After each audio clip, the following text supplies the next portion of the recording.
नमस्ते। आज मैले एउटा सिंकिङ फन्ड मेथडको क्वेसन लिएर आएको छु। बीबीएस फर्स्ट इयरको लागि इम्पोर्टेन्ट मेथड हो। बीबीएस फर्स्ट इयरमा सिंकिङ फन्ड मेथड भनेर फाइनल एक्जाममा सोध्ने हो। मोडल क्वेसन हेर्नुहुन्छ भने 5 मार्क्सको क्वेसन सोध्छ भनेर दिएको छ। र सिंकिङ फन्ड मेथड के हो, योभन्दा अगाडि मैले स्ट्रेट लाइन मेथड के हो, डिमिनिसिङ ब्यालेन्स मेथडको भिडियोहरू अपलोड गरेको छु। आज बीबीएस फर्स्ट इयरको लागि विशेष गरी इम्पोर्टेन्ट सिंकिङ फन्ड मेथडको बारेमा डिस्कस गर्दैछु। मैले यही क्वेसनमा एउटा इक्जाम्पल लिएर आएको छु, एउटा क्वेसन लिएर आएको छु। यो क्वेसनमा तपाईले सिंकिङ फन्ड मेथडमा डिप्रिसिएसन क्याल्कुलेट कसरी गर्ने र सिंकिङ फन्ड मेथडबाट तपाईले sinking fund, investment account, depreciation fund account र मेसनरी अकाउन्ट कसरी ओपन हुने, यो मेथडको एजम्पसन के हो भनेर डिस्कस गर्दैछु। सबभन्दा पहिला त हेर्नुहोस्, डिप्रिसिएसन चार्ज गर्ने थुप्रै मेथड छ। स्ट्रेट लाइन, डिमिनिसिङ, अनि insurance policy, sinking fund, units of production, sum of the year digit, धेरै मेथडहरू छ। तर आज मैले तपाईलाई सिंकिङ फन्ड जुन एक्जामको लागि इम्पोर्टेन्ट छ त्यसैको बारेमा डिस्कस गर्दैछु। हेर्नुहोस्, क्वेसन यस्तो छ, a firm purchase machine costing ₹1 lakh. एउटा फर्मले 1 लाखको मेसिन किनेको रहेछ 1 वैशाख 2060 मा र useful life of machine is 3 year. मेसिनको लाइफ भनेको 3 वर्ष रहेछ। After which expected to have salvage value of ₹20,000 भनेको छ। आफ्टर 3 इयर बुक भ्यालु अथवा स्क्रैप भ्यालु, सेल्वेज भ्यालु भनेको एउटै हो, 20,000 सेल्वेज भ्यालु हुन्छ भनेको छ। The firm decided to investment the depreciation amount to earn interest at the rate 5% भनेको छ। हेर्नुहोस्, यो क्वेसनबाटै बुझिन्छ फर्मले डिप्रिसिएसनलाई इन्भेस्टमेन्ट गर्न खोजेको रहेछ मार्केटमा। जति डिप्रिसिएसन चार्ज हुन्छ त्यति इन्भेस्टमेन्ट गर्ने, 5% इन्ट्रेस्ट हो। र तपाईको सिंकिङ फन्ड टेबल भ्यालु हेर्नुहुन्छ भने यहाँ क्वेसनमा गिभन नै छ। र इन्भेस्टमेन्ट आफ्टर 3 इयर 55,000 मा सेल हुन्छ भनेको छ। अब थोरै सिंकिङ फन्ड मेथड अथवा डिप्रिसिएसन फन्ड मेथड भनेको एउटै हो।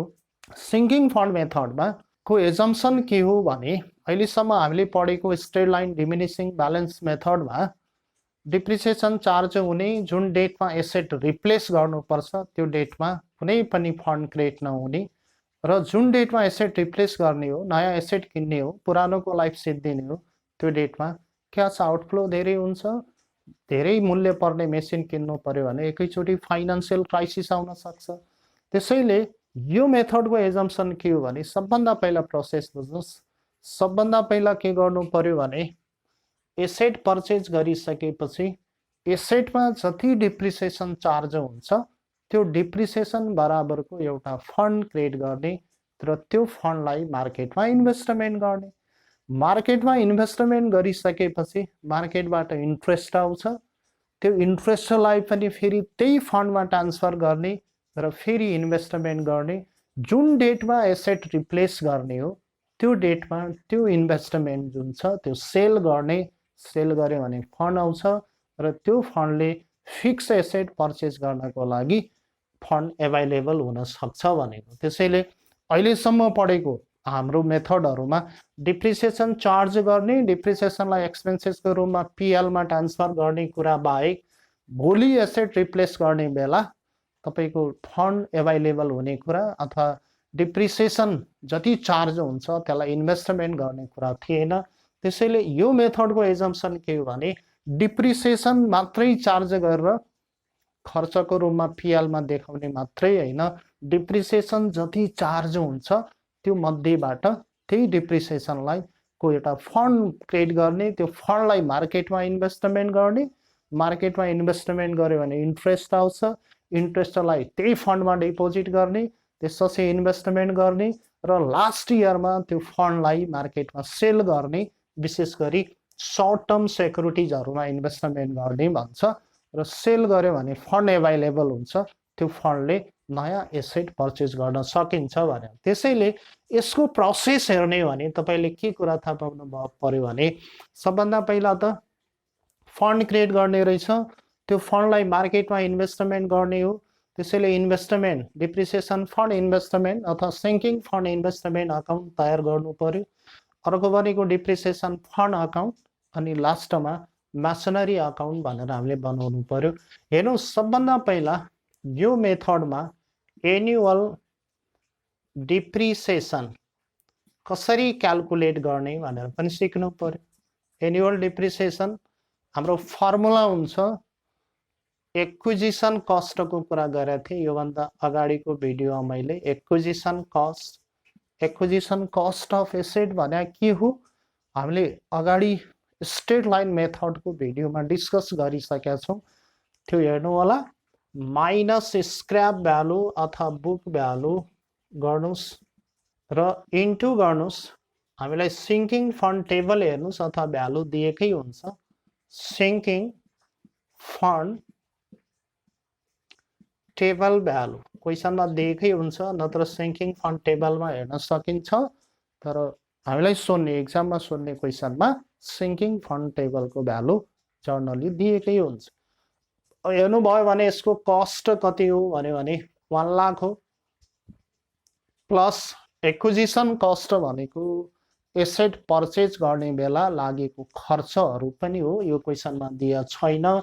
यहाँ सेल्वेज भ्यालु 20,000 भनेको छ, 20,000 माइनस गर्नुस् र क्वेसनमा सिंकिङ फन्ड टेबलको भ्यालु दिएकै छ। हेर्नुस् 0.317208 गर्नुहुन्छ भने यो आउँछ हाम्रो एनुअल डिप्रिसिएसन 25,376.64 भनेर आउँछ। क्याल्कुलेट गर्नुस्, क्याल्कुलेट डिप्रिसिएसन क्याल्कुलेट गर्ने बेला सिंकिङ फन्ड मेथडमा एक्विजिसन कस्ट भने cost plus installation plus transportation minus scrap value into sinking fund table value. Sinking fund यदि भ्यालु दिएको छैन भने सिंकिङ फन्ड टेबल भन्ने हुन्छ 5% मा हेर्नुस्, 3 इयरमा हेर्नुस्, 5% इन्ट्रेस्ट रेटको 3 इयरमा हेर्यो भने तपाईलाई यो भ्यालु दिएको हुन्छ, जर्नली क्वेसनमा दिएकै हुन्छ। र हाम्रो एनुअल डिप्रिसिएसन 25,376.64 आयो। एक पटक डिप्रिसिएसन चार्ज गरिसकेपछि every year amount of depreciation यहाँ पनि सेमै हुन्छ। अनि डिप्रिसिएसन क्याल्कुलेट गरिसकेपछि हेर्नुस् हामीलाई रिक्वायरमेन्टमा डिप्रिसिएसन फन्ड इन्भेस्टमेन्ट अकाउन्ट बनाऊ भनेको छ। डिप्रिसिएसन फन्ड अकाउन्ट र मेसनरी अकाउन्ट तीनवटा अकाउन्ट बनाउने हामीले एनुअल डिप्रिसिएसन क्याल्कुलेट गरिसकेपछि अब हेर्नुस् सबभन्दा पहिला डिप्रिसिएसन फन्ड इन्भेस्टमेन्ट अथवा यसलाई सिंकिङ फन्ड इन्भेस्टमेन्ट अकाउन्ट पनि भन्छ। डिप्रिसिएसन फन्ड अकाउन्ट बनाउने र लास्टमा मेसनरी अकाउन्ट बनाउने कसरी अकाउन्ट ओपन गर्ने हो हेर्नुस्। डिप्रिसिएसन फन्ड इन्भेस्टमेन्ट अकाउन्ट भनेर बनाउनु पर्यो। फर्स्ट भनेको डिप्रिसिएसन फन्ड इन्भेस्टमेन्ट अकाउन्ट नै बनाउने हो। क्वेसनमा तपाईलाई डिप्रिसिएसन फन्ड पहिला रिक्वायरमेन्टमा भए पनि सबभन्दा पहिला डिप्रिसिएसन फन्ड अनि डिप्रिसिएसन फन्ड इन्भेस्टमेन्ट त्यसपछि डिप्रिसिएसन फन्ड र लास्टमा मेसनरी अकाउन्ट बनाउने हो। अब हेर्नुस् यो डिप्रिसिएसन फन्ड इन्भेस्टमेन्ट अकाउन्ट अथवा सिंकिङ फन्ड इन्भेस्टमेन्ट अकाउन्ट कसरी बनाउने भनेर हेर्नुस्। सबभन्दा पहिला लेजर अकाउन्ट बनाउनुस्। लेजर अकाउन्टमा हेर्नुस् डेबिट क्रेडिट लेजर अकाउन्ट थाहा छ तपाईहरुलाई। अब के गर्नुस् भने डिप्रिसिएसन चार्ज गर्ने भनेको एन्ड अफ द इयर। जहिले पनि मेसिनमा डिप्रिसिएसन चार्ज गर्ने वर्षको अन्तमा डिप्रिसिएसन चार्ज गर्ने भने जति डिप्रिसिएसन चार्ज हुन्छ त्यति बराबर वर्षको अन्तमा इन्भेस्टमेन्ट पनि गर्ने हो। यहाँ हेर्नुस् यो क्वेसन हेर्नुहुन्छ भने यो क्वेसनमा हाम्रो डिप्रिसिएसनको अमाउन्ट आथ्यो 25,376.64 25,300। यहाँ डिप्रिसिएसन हामीले एनुअल डिप्रिसिएसन क्याल्कुलेट गरेका थियौं 25,376.64 आथ्यो र यो वैशाख 1 मा किनेको हो भनेको थियो हामीलाई क्वेसनमा। क्वेसन हेर्यौं यो भन्दा अगाडि हामीले 31 चैत्र 2060 मा वैशाख 1 2060 मा किनेको 31 चैत्र 2060 मा जति डिप्रिसिएसन चार्ज गरेको त्यति इन्भेस्टमेन्ट गर्नु पर्यो। इन्भेस्टमेन्ट गर्ने भनेको depreciation fund investment account debit to buying account हुन्छ। त्यसैले यो अकाउन्ट डेबिट भयो टु बाइङ भनेर लेख्नुस्। अमाउन्ट 25,376.64 लेख्नुस्।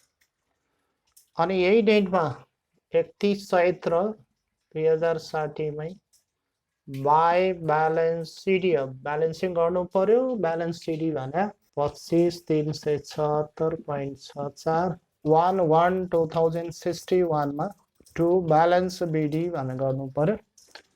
त्यही 25,376.64 अनि 30 चैत्र 2061 मा फेरि टु ब्याङ्क भन्नु। अर्को वर्ष पनि त इन्भेस्टमेन्ट गर्नु पर्यो नि है। अर्को वर्ष इन्भेस्टमेन्ट गर्ने हो भने अब इन्भेस्टमेन्ट कति गर्ने भन्यो भने एउटा त हाम्रो यो 25,376.64 आयो, प्लस अब त इन्ट्रेस्ट पनि आयो एक वर्षको 25,376 को 0.64 को एट द रेट अफ 5% निकाल्नुहुन्छ भने इन्ट्रेस्ट आउँछ। अनि यो इन्ट्रेस्ट दुईटै जोडेर इन्ट्रेस्ट भनेको 1258 आउँछ, क्याल्कुलेट गर्नु होला 1258.33। यो टोटल गर्यो भने हाम्रो हुन्छ 26,646.47। दोस्रो वर्ष इन्ट्रेस्ट सहित इन्भेस्टमेन्ट गर्नु पर्यो। अनि यो दुईटैलाई जोड्नुस्। अब हाम्रो इन्भेस्टमेन्ट कति हुने भयो भने 52,022.11 भयो। अनि 31 डिसेम्बर 2061 मा फेरि बाई ब्यालेन्स सिटी गर्नुस्। यो भनेको 52,022.11 भयो। अनि हेर्नुस् लाइफ हाम्रो एसेटको 3 वर्ष हो। यहाँनिर फेरि 1/1/2062 मा टु ब्यालेन्स बिडी भनेर गर्नु पर्यो 52,022.11। तेस्रो वर्षमा चाहिँ यो इन्भेस्टमेन्ट सेल गर्ने हो, किनभने तेस्रो वर्ष पनि इन्भेस्टमेन्ट गर्नुहुन्छ भने त फेरि रिप्लेस कहाँबाट फन्ड हामीसित एभाइलेबल हुँदैन। त्यसैले जहिले पनि लाइफ 3 वर्ष दिएको छ भने 2 वर्षसम्म मात्रै इन्भेस्टमेन्ट गर्ने हो। 4 वर्ष लाइफ दिएको छ भने 3 वर्षसम्म मात्रै इन्भेस्टमेन्ट गर्ने हो। यो क्वेसनमा लाइफ भनेको 3 इयर दिएको थियो, त्यसैले यो 3rd इयरमा इन्भेस्टमेन्ट गर्ने होइन, इन्भेस्टमेन्ट सेल गर्ने हो। यहाँ जानुस् 31 चैत्र 2062 मा बाई ब्याङ्क भन्नुहोस्।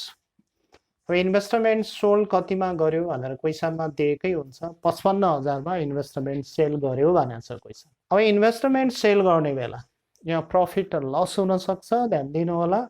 हाम्रो टोटल इन्भेस्टमेन्ट भनेको 52,022.11 हो। हामीले यो इन्भेस्टमेन्टलाई 55,000 मा सेल गर्यौं भन्यो भने हाम्रो गेन भयो। टोटल इन्भेस्टमेन्ट भन्दा सेल गरेको धेरै भयो, गेन भयो। गेनलाई डिप्रिसिएसन फन्डमा ट्रान्सफर गर्ने हो। डेट लास्ट लेख्नुस् 2062 टु डिप्रिसिएसन फन्ड भन्नुस्। जति पुग्दैन त्यो गेन हो, यसलाई हामी गेन अन इन्भेस्टमेन्ट भन्छौँ। इन्भेस्टमेन्टमा गेन भएको। अब हेर्नुहोस् यहाँ टोटल 55,000 र यहाँ पनि टोटल 55,000 नै हुनु पर्यो। 2977.989 भयो।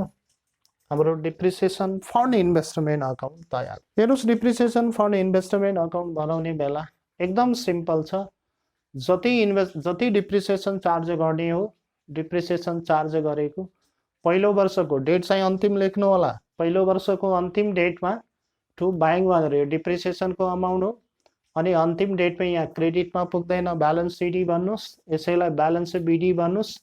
अनि अर्को वर्ष के गर्नुस् भने अर्को वर्ष पनि डिप्रिसिएसन बराबर इन्भेस्टमेन्ट गर्ने हो। तर हेर्नुस् त यो पहिलो वर्ष जति इन्भेस्टमेन्ट गरेछ यसमा 5% इन्ट्रेस्ट आउँछ।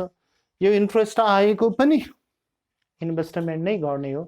त्यसैले 25,376.4 दोस्रो वर्षको डिप्रिसिएसन भयो भने अनि 5% को दरले इन्ट्रेस्ट, यो जति हाम्रो इन्भेस्टमेन्ट भएको छ पहिलो वर्ष त्यसको 5% निकाल्नुहुन्छ भने 1258.83 आयो। र टोटल हामीले इन्भेस्टमेन्ट गर्न सक्ने भयौँ अब सेकेन्ड इयरमा 26,646.47। अनि फेरि ब्यालेन्स गर्नुस्। अनि 3rd इयर भने लास्ट इयर हो। लास्ट इयरमा चाहिँ हामीले के गर्नु पर्यो भने इन्भेस्टमेन्ट गर्ने होइन, अब टु ब्याङ्क भनेर लेख्ने होइन, इन्भेस्टमेन्ट सेल गर्ने हो। सेल कतिमा गर्यो भनेर तपाईँले क्वेसनमा दिएकै हुन्छ। 55,000 मा सेल गर्यो। अब हेर्नुहोस् डेबिटमा पुगेन भने पनि डिप्रिसिएसन फन्ड लेख्ने हो, क्रेडिटमा पुगेन भने पनि डिप्रिसिएसन फन्ड लेख्ने हो। डेबिटमा नपुगेको भनेको इन्भेस्टमेन्ट सेल गर्दा गेन भयो भनेको हो, क्रेडिटमा पुग्दैन भने इन्भेस्टमेन्ट सेल गर्दा लस भयो भनेको। यसरी डिप्रिसिएसन फन्ड इन्भेस्टमेन्ट अकाउन्ट तयार हुन्छ। त्यसपछि हामीले अर्को अकाउन्ट बनाउनु पर्यो, डिप्रिसिएसन फन्ड अकाउन्ट बनाउनु पर्यो। डिप्रिसिएसन फन्ड अकाउन्ट बनाउने बेला फेरि के कुरा ध्यान दिनु होला भने डिप्रिसिएसन चार्ज गरेको डिप्रिसिएसन फन्डमा ट्रान्सफर गर्ने हो। जर्नल इन्ट्री हुन्छ end of the accounting year, पहिलो वर्षको अन्तमा depreciation account debit to depreciation fund account हुन्छ। अनि डिप्रिसिएसनलाई पिएलमा चार्ज गर्नु पर्यो। डिप्रिसिएसनलाई पिएलमा चार्ज गर्ने बेला depreciation profit and loss account debit to depreciation account भनेर हुन्छ। मैले यहाँ लेखेँ, तपाईँले यसको जर्नल इन्ट्री हेर्नुभयो भने यो कसरी पोस्टिङ गरेको भन्ने होला भने सबभन्दा पहिला डिप्रिसिएसन चार्ज गर्ने बेला डिप्रिसिएसन अकाउन्ट डेबिट हुन्छ टु डिप्रिसिएसन फन्ड अकाउन्ट भनेर जर्नल इन्ट्री हुन्छ। अनि यो डिप्रिसिएसनलाई पिएलमा ट्रान्सफर गर्नु पर्यो, PL account debit to depreciation account भनेर जर्नल इन्ट्री हुन्छ। अब हेर्नु पर्यो, डिप्रिसिएसन भने खर्च हो, पिएल अकाउन्टमा ट्रान्सफर गर्नु पर्यो। यहाँ डिप्रिसिएसन, यो डिप्रिसिएसनले यो डिप्रिसिएसन क्यान्सल भयो, त्यसैले जर्नल इन्ट्री हेर्नुहुन्छ भने PL account debit to depreciation fund account हुने रहेछ। PL account debit to depreciation fund भयो भने यो त डिप्रिसिएसन फन्ड अकाउन्ट हो।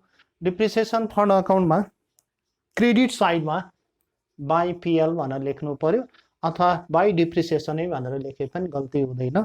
अब डिप्रिसिएसन फन्ड क्रेडिट भयो, यहाँ त क्रेडिटमा पोस्टिङ गर्नु पर्यो। र अब डेबिटमा पुग्दैन, डेबिटमा ब्यालेन्सिङ गर्नु पर्यो। यहाँ 31/12/2060 टु ब्यालेन्स सिडी भनेर गर्नु पर्यो। यही 25,375 25,376.64 र यता पनि 25,376.64 गर्नु पर्यो। अनि हेर्नुहोस् अब 1/1/2061 मा बाई ब्यालेन्स बिडी भनेर गर्नु पर्यो, 25,376.64 गर्नु पर्यो। अनि हेर्नुहोस् जति बेला इन्ट्रेस्ट आउँछ, इन्ट्रेस्ट आएकोलाई पनि डिप्रिसिएसन फन्डमै ट्रान्सफर गर्ने हो। चार्ज नगरेर ट्रान्सफर नगरेर इन्ट्रेस्टलाई पनि डिप्रिसिएसन फन्डमै ट्रान्सफर गर्ने हो। डिप्रिसिएसन फन्डमा ट्रान्सफर गरिसकेपछि त्यही फन्डलाई मार्केटमा इन्भेस्टमेन्ट गर्ने हो, कुरा हामीले पढेका थियौँ। त्यसैले यहाँ पनि इन्ट्रेस्ट क्यान्सल भयो। Bank account debit to depreciation fund account भयो भने डिप्रिसिएसन फन्ड क्रेडिट भयो। यहाँ 31/12/2061 मा बाई ब्याङ्क भनेर लेख्नु पर्यो। ब्याङ्क भनेको इन्ट्रेस्ट हामीले क्यालकुलेट गरेका थियौँ, यसको 5% निकाल्नु पर्यो। यो भनेको 1258.83 भनेर आउँछ। अनि यही डेटमा फेरि बाई पिएल अकाउन्ट भनेर जति डिप्रिसिएसन छ 25,376.64 इन्ट्रेस्ट चार्ज गर्ने हो। इन्ट्रेस्ट चार्ज गरेको पनि डिप्रिसिएसन फन्डमा ट्रान्सफर गर्ने हो र पहिलो वर्ष डिप्रिसिएसन चार्ज गरिसकेपछि दोस्रो वर्ष पनि डिप्रिसिएसन चार्ज गर्ने हो र डिप्रिसिएसन चार्ज गरिसकेपछि डिप्रिसिएसनलाई डिप्रिसिएसन फन्ड अकाउन्टमा ट्रान्सफर। अब हेर्नुहोस् यो जोडिदिनुहोस्, अगाडिकै केस आउँछ, ठिक्क उल्टो आउँछ। यो 52,022 आउँछ, 52,022.11 आउँछ। अनि यो साइडमा पुग्दैन, 31 डिसेम्बर 2061 मा टु ब्यालेन्स सिडी भनिदिनुहोस्, ए 52,022.11 अनि टोटल गरिदिनुहोस्। अनि यसलाई फेरि 1/1/2062 मा बाई ब्यालेन्स बिडी भनेर गर्नुहोस्। ब्यालेन्स बिडी भनेको यही 52,022.11। यो गरिसकेपछि अब यो वर्ष पनि इन्ट्रेस्ट आउँछ, डिप्रिसिएसन चार्ज गर्ने नै हो, यही प्रोसेस कम्प्लिट हुन्छ। त्यसैले 31 चैत्र 2062 मा बाई ब्याङ्क भन्नु पर्यो। ब्याङ्क भनेको यो इन्ट्रेस्ट आएको हो। इन्ट्रेस्ट अब यसको 5% निकाल्नु पर्यो, यसको 5%, किनभने अहिलेसम्म ब्यालेन्स यति छ। 30,000 आउँछ यहाँ।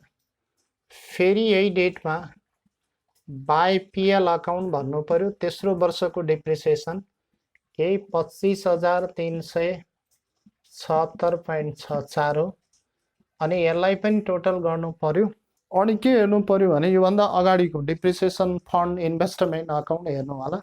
Depreciation fund investment अकाउन्टमा depreciation fund भनेर 2977 रुपियाँ माथिको अकाउन्ट यो अगाडि मेटिसक्यौँ हामीले, त्यो हेर्नुभयो भने यही डेटमा के गर्नु पर्यो भने by depreciation fund investment account भनेर गर्नु पर्यो।